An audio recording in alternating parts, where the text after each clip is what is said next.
Hello everyone, welcome to teachers mantra. मैं हूं कविता राजपूत और देखिए आज जो हम डिस्कस करेंगे सीटेट के लिए मैथ्स पेडागोजी का सितंबर 2015 वाला क्वेश्चन पेपर।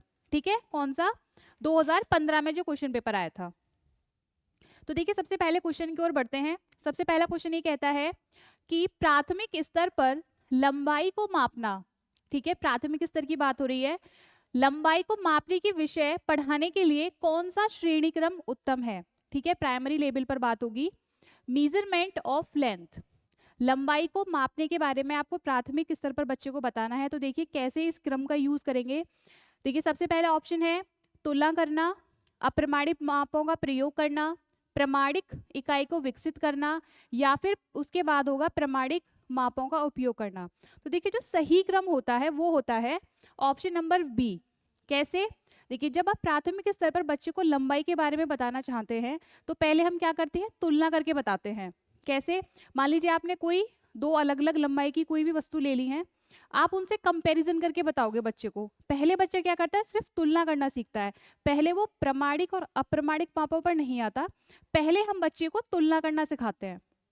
तुलना करके वो देख कर तुलना करके बता सकता है कौन सी चीज छोटी है लंबाई में और कौन सी चीज बड़ी है। उसके बाद हम यूज करते हैं अप्रमाणिक मापों का। अभी अप्रमाणिक माप क्या होती है?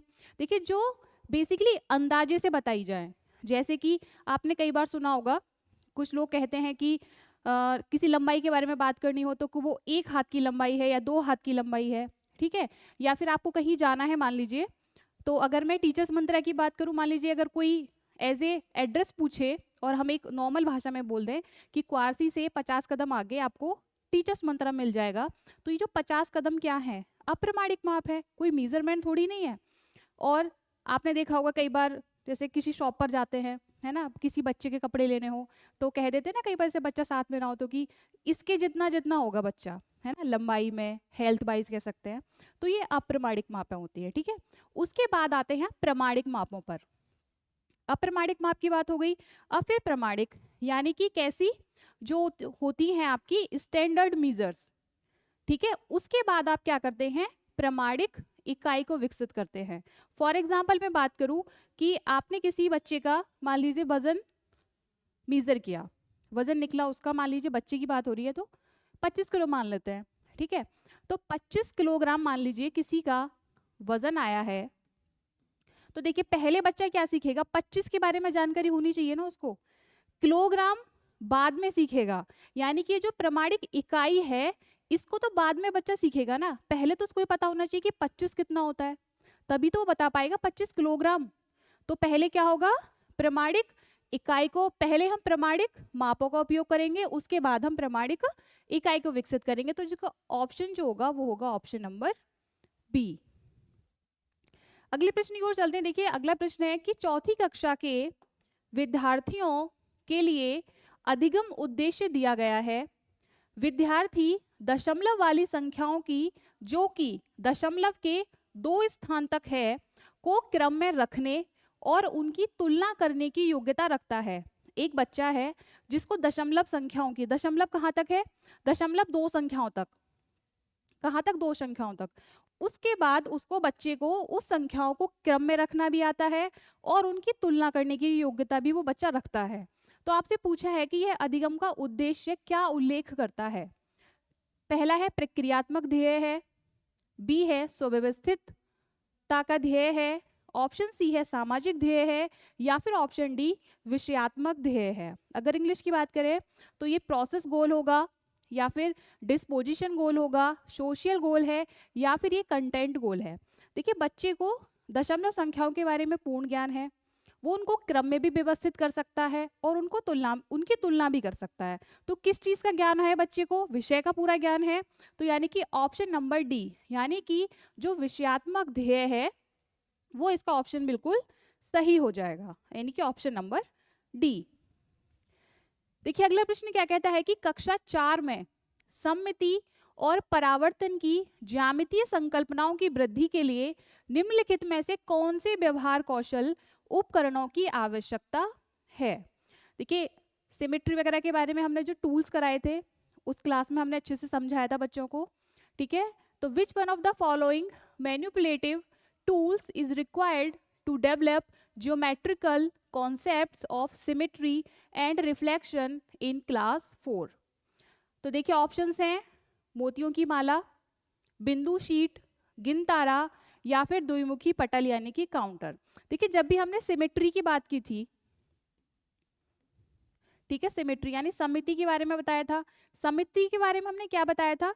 किसी भी वस्तु को दो बराबर भागों में बांटना, ठीक है, सममिति। तो इसके लिए हमने क्या पढ़ा था?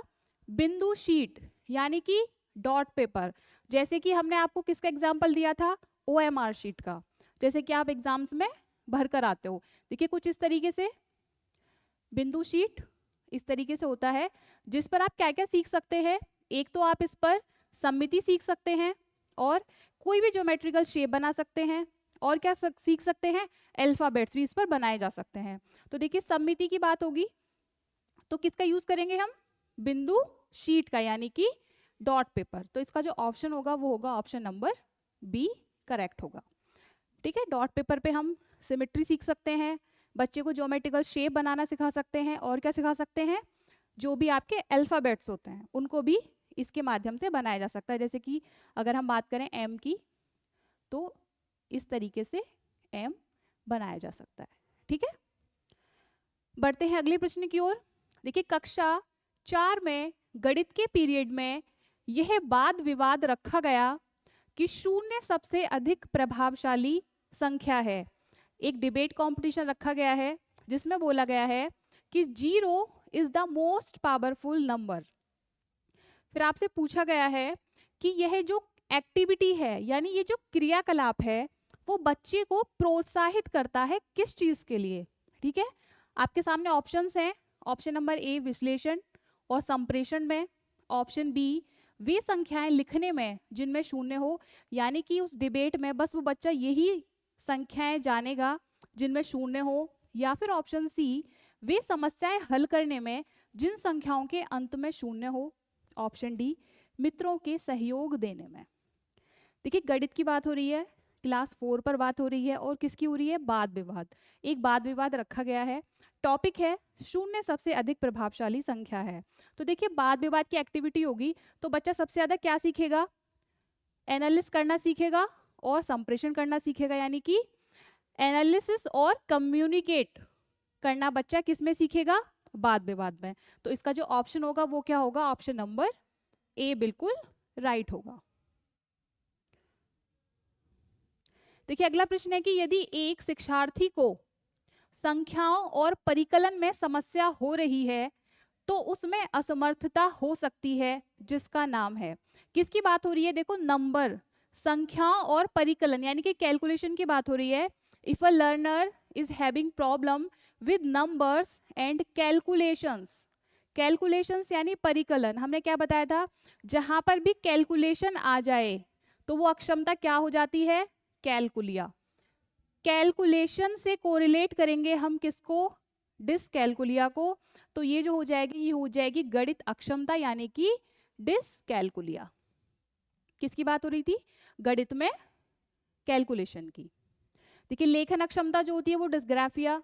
दृश्य स्थानिक संगठन में असमर्थता, देखिए दृश्य से कोई मतलब ही नहीं है उसका, क्योंकि उसने क्या बोला है? संख्याओं के परिकलन में यानी नंबर्स के कैलकुलेशन में प्रॉब्लम हो रही है, तो दृश्य स्थानिक से कोई मतलब नहीं होगा। पढ़ने में जो अक्षमता होती है वो होती है डिसलेक्सिया। तो क्या रहा हमारे पास? डिसकैलकुलिया, जो गणित के कैलकुलेशन से रिलेटेड होती है। देखिए अगला प्रश्न कहता है कि प्राथमिक स्तर पर शिक्षार्थियों के लिए व्यवहारिक उपकरणों का महत्व है क्योंकि ये बहुत मदद करते हैं। Manipulative tools are important for learners at primary level as they help them most to. Option A है speed up mental and oral calculations, perform better in examinations, understand basic mathematical concepts, या फिर solve word problems. देखिए किसकी बात हो रही है? व्यवहारिक उपकरणों की बात हो रही है। तो ये बच्चे की सबसे ज्यादा जो मदद करते हैं वो किस में करते हैं? ऑप्शन नंबर सी, मूल गणितीय संकल्पनाओं को समझने के लिए। देखिए बेहतर प्रदर्शन परीक्षा में, ये तो वैसे भी नेगेटिव हो जाता है, ठीक है। शब्दों में व्यक्त समस्याओं को हल करने का यहाँ पर कोई मतलब नहीं है, ठीक है, उपकरणों से। और मानसिक और मौखिक परिकलन की सिर्फ गति बढ़ानी है? नहीं, उपकरणों का जो प्रयोग किया जाता है वो किया जाता है ताकि मूल गणितीय संकल्पनाओं को अच्छे से समझाया जा सके। तो ऑप्शन सी जो होगा बिल्कुल राइट होगा।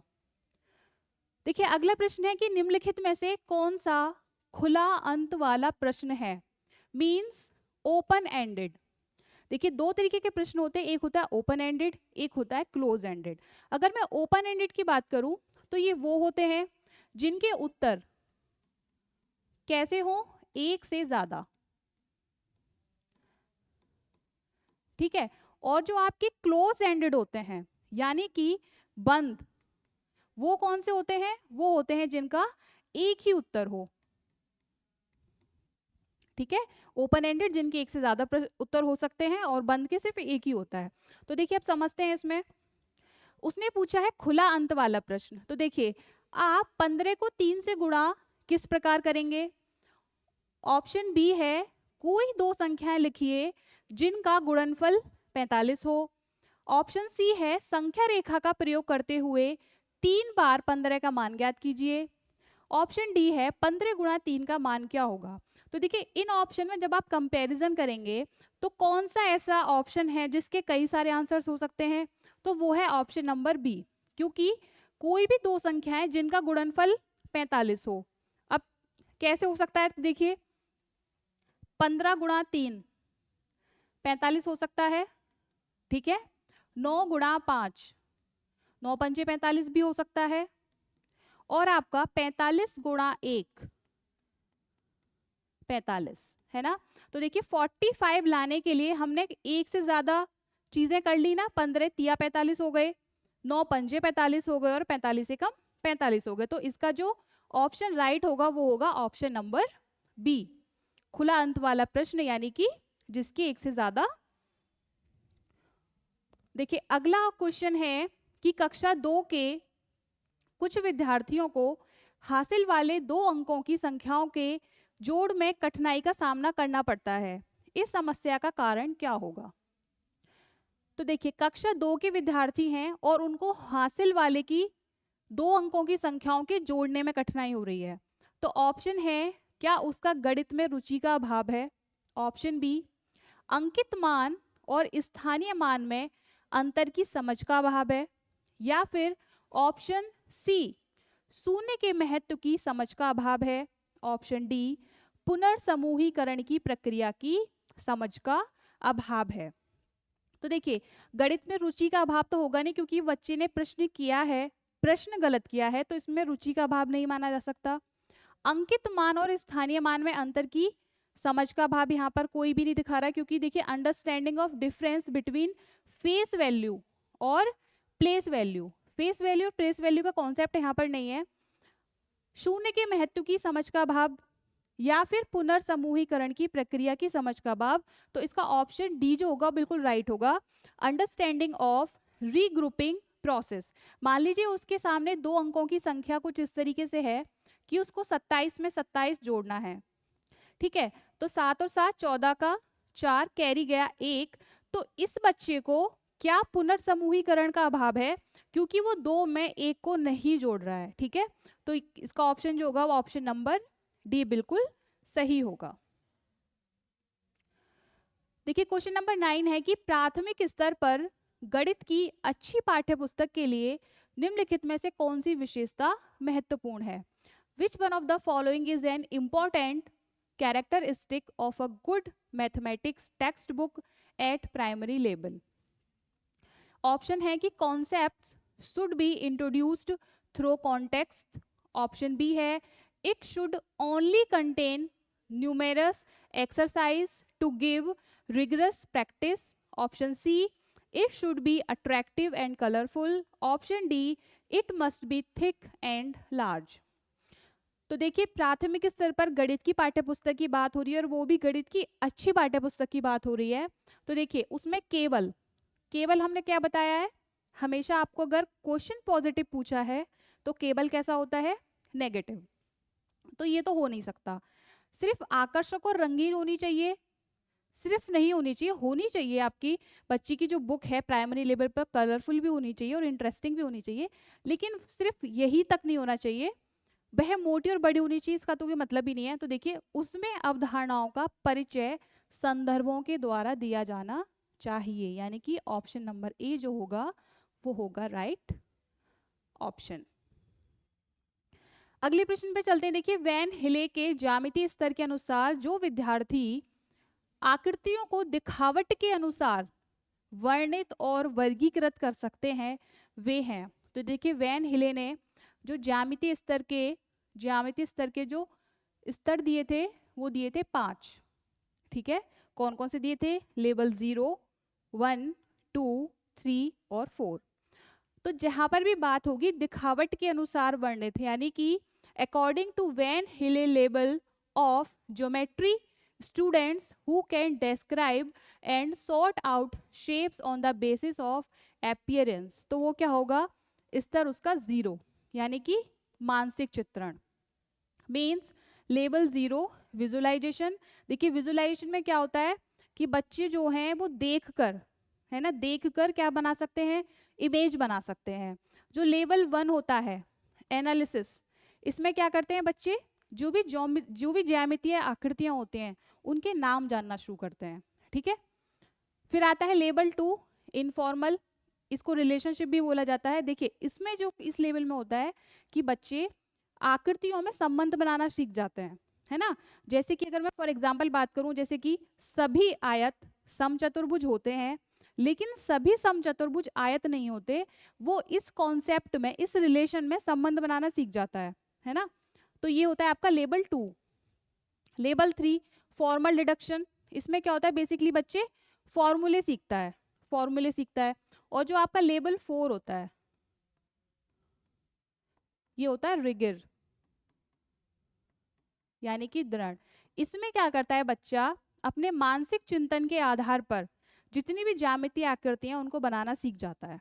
ठीक है, तो इसका जो ऑप्शन होगा दिखावट के अनुसार वर्णित और वर्गीकृत कर सकता है, तो वो होगा स्तर 0, यानी कि विजुअलाइजेशन।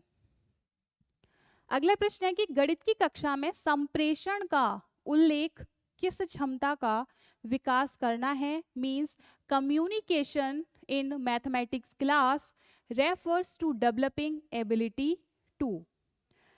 ये है interpret data by looking at bar graphs. Option B है give prompt response to questions asked in the class. Option C है contradict the views of others on problems of mathematics. या फिर option D organise, consolidate and express mathematical thinking. संप्रेषण के बारे में बात हुई है, तो किसके बारे में होगा? देखिए गणितीय विचार को सुव्यवस्थित, संचित, देखिए सुव्यवस्थित, संचित और स्पष्ट करना। तो ऑप्शन डी जो होगा वो बिल्कुल सही होगा। संप्रेषण की बात हो रही है, देखिए यहाँ पर बार ग्राफ का कोई रोल नहीं है क्योंकि कम्युनिकेशन की बात हो रही है। कक्षा में पूछे गए प्रश्नों का तुरंत उत्तर देना नहीं, गणित की समस्याओं पर दूसरे के विचारों को खंडन करना। तो इसका जो राइट होगा वो होगा ऑप्शन नंबर डी। अगला प्रश्न है कि यदि एक शिक्षार्थी पूर्णांकों, भिन्नों और दशमलव संख्याओं पर चारों आधारभूत संक्रियाएं संपन्न करने में समर्थ है, तो वह विभाजनात्मक अवस्था में है, उपादान अवस्था में है, संक्रियात्मक अवस्था में है या फिर परिमाणात्मक अवस्था में है। मींस पैट्रियोनिंग फेज में है, फैक्टरिंग फेज में है, ऑपरेटिंग फेज में है या फिर क्वांटिफाइंग फेज में है। तो देखिए एक शिक्षार्थी जिसको पूर्णांक, भिन्न और दशमलव संख्याओं पर चारों संक्रियाएं, यानी कि कितनी 4 मूलभूत संक्रियाएं होती हैं, प्लस माइनस गुणा और भाग, उनको करने में समर्थ है, तो वह संक्रियात्मक अवस्था में है। कौन सा ऑप्शन सही होगा? ऑप्शन नंबर सी, यानी कि संक्रियात्मक अवस्था में है। अगले प्रश्न देखिए राष्ट्रीय पाठ्यचर्या रूपरेखा 2005 सिफारिश करता है कि प्राथमिक स्तर पर गणित की शिक्षा का केंद्र क्या होना चाहिए? किस पर? प्राथमिक स्तर पर। देखिए उच्चतर गणित के लिए तैयारी करना, ये मैंने बोला है कि हमेशा नेगेटिव होगा, आपको बच्चे को पढ़ाना है बट इसलिए नहीं पढ़ाना कि वो उच्चतर स्तर की पढ़ाई करे। ऑप्शन बी है गणित के अमूर्त विचारों को जानना। ऑप्शन सी, कक्षा कक्ष में की गई पढ़ाई के विद्यार्थियों को दैनिक जिंदगी से जोड़ने में सहायता करना। एनसीएफ 2005 इसी बात पर जोर देता है कि कक्षा कक्ष में आप जो भी पढ़ा रहे हैं बच्चे को, ठीक है, उसको जो भी आप ज्ञान दे रहे हैं, जो भी पढ़ाया जा रहा है, वो उसकी दैनिक जिंदगी है उससे रिलेटेड होना चाहिए। तो दैनिक जिंदगी से जोड़ने में सहायता करना, यही इसका ऑप्शन बिल्कुल सही होगा, यानी कि ऑप्शन नंबर सी। देखिए अगला प्रश्न है कि निम्नलिखित में कौन संख्या की समझ का महत्वपूर्ण पहलू नहीं है। नेगेटिव पूछा है, which one of the following is not an important aspect of number sense, यानी कि सेरिएशन, काउंटिंग, राइटिंग नंबर्स या फिर कंजर्वेशन। संख्या की समझ का पूछा है तो पंक्तिबद्धता होनी चाहिए, गणना भी होनी चाहिए, अंक, ठीक है, संरक्षण का कोई मतलब नहीं होगा। तो यहाँ पर ऑप्शन डी बिल्कुल राइट हो जाएगा, क्योंकि उसने क्या पूछा है, संख्या की समझ के बारे में पूछा है। तो जब भी संख्याओं की समझ की बात होगी वहां पर आपका संरक्षण नहीं होगा। लास्ट प्रश्न है, देखिए, अध्यापक ने कक्षा 4 के छात्रों को 36 टाइल दी हैं और उन्हें सभी संभव आयतों में व्यवस्थित करने के लिए कहा है। इस क्रियाकलाप द्वारा निम्नलिखित में से कौन सी संकल्पना को संबोधित नहीं किया जा सकता। ऐसे प्रश्नों में बच्चे बहुत ज्यादा कंफ्यूज हो जाते हैं, लेकिन देखिए ऑप्शंस बिल्कुल आपके सामने हैं। बात किसकी हो रही है, आयत की, है ना, आयत की बात हो रही है। तो यहाँ पर ये आयतन कहाँ से आ गया, आयतन आप किसका निकाल सकते हैं, 3D शेप्स का, जबकि आयत कैसी शेप है, 2D है। तो वैसे ही इसका ऑप्शन आपने कैलकुलेट कर लिया कि जब आयत की बात हो रही है तो यहाँ पर आयतन कहाँ से आ गया, ठीक है। तो हमसे पूछा था नहीं किया जा सकता, तो ऑप्शन नंबर सी जो होगा बिल्कुल सही होगा। गुणनफल, क्षेत्रफल और गुणनखंड ये किए जा सकते हैं, लेकिन आयतन को संबोधित नहीं किया जा सकता। तो आज की क्लास में इतना ही, अगली क्लास में फिर मिलेंगे कुछ प्रीवियस और क्वेश्चंस के साथ। तब तक टीचर्स मंत्रा ऑफिशियल यूट्यूब चैनल को सब्सक्राइब करें, सबसे पहले तो लाइक्स करें, कमेंट्स करें और क्लासेस को अपने ज़्यादा से ज़्यादा फ्रेंड्स के साथ शेयर करें। Thank you.